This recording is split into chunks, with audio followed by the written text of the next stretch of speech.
you'll have had your tea. The doings of Hamish and Dougal. Today, romance in the Glen.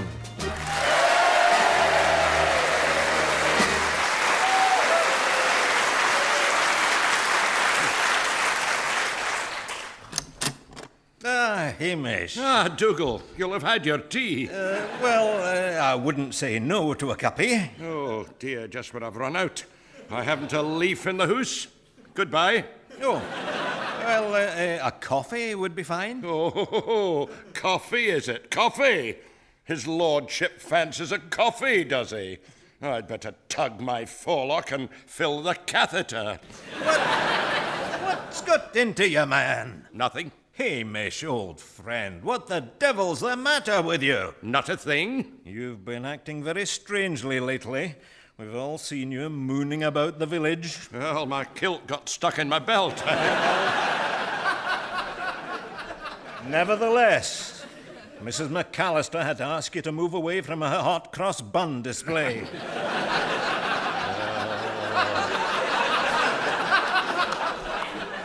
That's typical. Always coming out with a funny crack. That's what Mrs. McAllister said. Gee whiz, Hamish, now I look at you. What's all this? A new hat? Calfskin gloves? The ceremonial sporran complete with antlers and the eyes that move? And unless I'm very much mistaken, you've sponged your kilt. I've always been very particular about my appearance, as well you know. Unlike some people with their tartan dungarees and hobnail sandals. If they were good enough for Mother, they're good enough for me. But look here, this whole room has had a makeover. And, this is new. Aye, it's an escritoire. An escritoire, is it? Oh, very wise. You don't want to be popping down to the bottom of the garden in the middle of the night. Exactly. You never know when you might get the sudden urge to write a letter. True. Of course, I'm not one for writing letters. Oh, really? Then what's this? Give that here! Oh, no. Let's see. What does it say? My dearest darling, blah, blah, blah. I shall never forget the first time I saw your blah, blah, blah. I long to blah, blah, blah. Yours in the hope that we blah, blah, blah. Affectionately blah, blah, blah. Well, this looks to me like it could be a love letter if it wasn't for all the blah, blah, blahs. Give me that! No! Oh, you've torn it. Right along the perforation. Aye, it may be soft, but it's not as strong as they make out, is it? Oh, you've ruined it, you clumsy gowk. No, it's still perfectly usable. No, it is not. That was an anonymous love letter. Who to? I told you it was anonymous. Do I spy Cupid's dart? Oh, no, kilt stuck in the belt again. Here we are. Have I earned your other sock? Oh, Mrs. Naughty, I believe this is for you. Oh, put it away. Oh, sorry. I meant this paper. Oh, how very thoughtful. Now, off you go. I'm not using that escritoire with you two in the room. Stop. That love letter is not intended for our resourceful treasure of a housekeeper, Mrs. Naughty here. I should hope not. There was enough trouble when you hit on me in the scullery. I've told you, woman, I was just trying to pick up a parsnip. So, it's writing love letters now, is it? This doesn't, by any chance, have anything to do with the new tenant at Capercaillie Lodge? Maybe. Oh, it's all coming out now. Oh, damn this belt.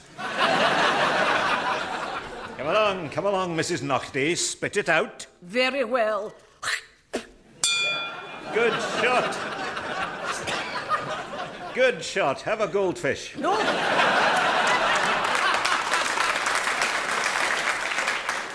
No, thank you. I've just spat one out. A bizarre interlude, but let it not deflect us from our purpose. Who is this mysterious tenant of the lodge? Lady Caroline fits neatly. This has gone further than we thought. Lady Caroline is a society beauty from Chelsea, no less. She's up for the fishing, and that's not all she's up for by all accounts. Oh, I'll never forget the first time I saw her. The wind blowing in her hair, sitting on top of Ben Affleck. I can see her now eating a picnic lunch.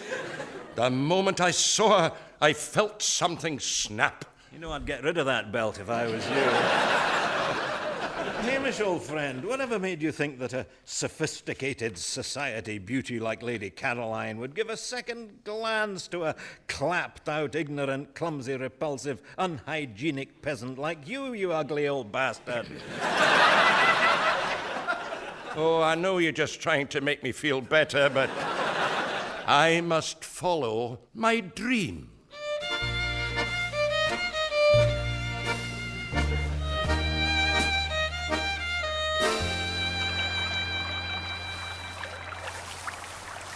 What can you see, Mrs. Naughty? I can see the two of them on the river bank. Lady Caroline is casting a line across the current, and Mr. Hamish is standing close beside her, murmuring into her ear as she turns her head towards him, a smile playing about her rose-red lips. Good, that's exactly what I can see. But thank you for painting that vivid word picture for the benefit of those who may be listening. Look, she appears to be admiring his flies. Quick, pass me those binoculars. Oh, I can't reach them. Oh, damn. Hamish, can you reach the binoculars? Ah, here you are. Oh, hello, you two. I told you we were too close. May I,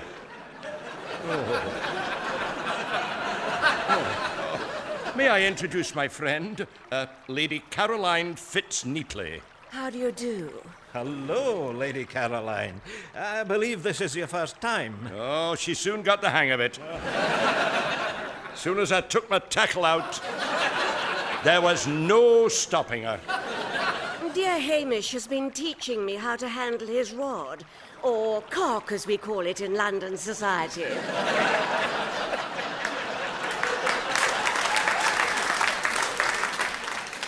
Aye, that's Hamish for you. I can see that you two young things want us to hang around for a bit, so, Back to the fishing. Righto, here goes. Oh, dear. It seems to me we're having a little trouble with the casting. Well, I'm doing my best. You told me I was only playing, Mrs. Naughty.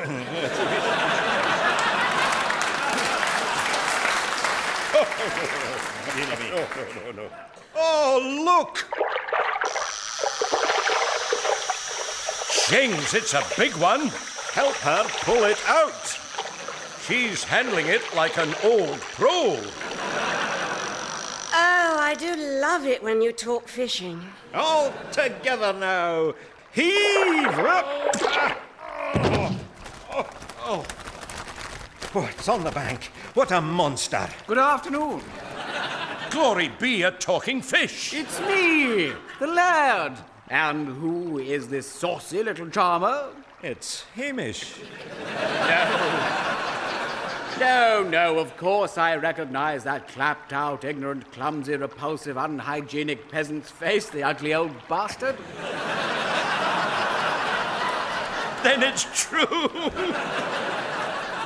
I was referring to the lady. Oh, this is Lady Caroline Fitzneatley. Lady Caroline, this is the talking fish. Charmed, I'm sure. Forgive me if I don't get up. I was in the river having my morning dip with chives, when suddenly you hauled me out. You must excuse the rubber suit. Not at all. The waistcoat is charming. And may I say, the carnation is a delightful touch. Yes, well, it was either there or in the buttonhole.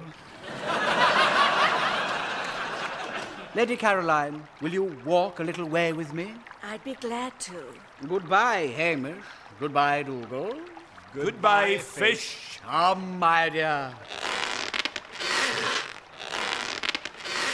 I'm terribly sorry. It's this new girdle. Oh.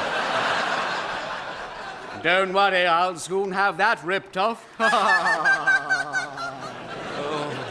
Oh, James. What is it, old friend? You can't know what it feels like when the love of your life goes off with a talking fish. Oh, but I do.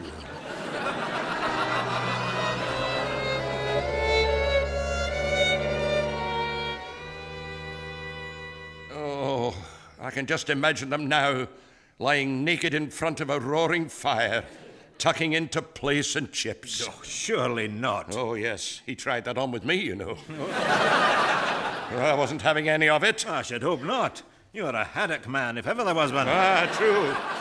Now, please, old friend, leave me alone with my thoughts and my pain. Are you sure you'll be all right? Because when you came in on that unicycle with an orange wig and a custard pie, I thought, I hope he's not going to do anything silly.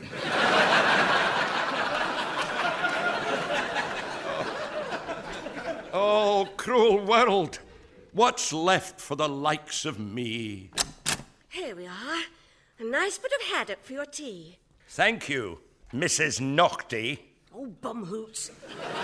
Here's a nice bit of haddock for your tea, the new, by the way. Haddock? What luck? My favourite. Oh, it's rather chewy. You! I don't know how you dare show your face and sit there chewing my haddock. Calm yourself, Hamish. I'm here to tell you, you've had a lucky escape. How so? Lady Caroline, so-called Fitznickley, has made fools of us all. I discovered her true nature when I caught her rifling through my drawers. Luckily, I wasn't wearing them at the time, and the rifle wasn't loaded. I knew it. I knew she was a common fortune-hunting tart the minute I heard that phony accent. You're a fine one to talk. Yes.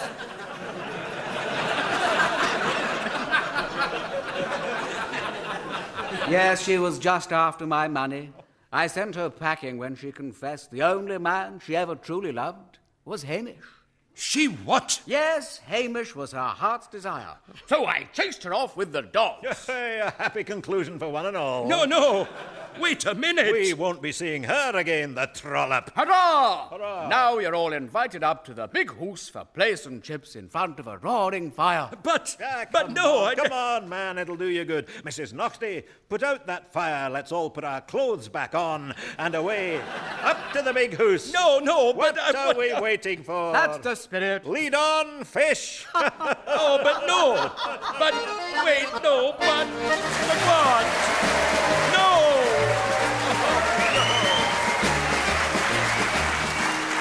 You'll have had your tea, The Doings of Hamish and Dougal, was written and performed by Barry Cryer and Graham Garden, with Alison Steadman as Mrs. Naughty and Lady Caroline Fitznickley and Jeremy Hardy as the Laird. The music was arranged by John Garden and performed by Ros Stephen, Francis Dorling, Scott Hammond and Pete Rosser. The producer was John Naismith.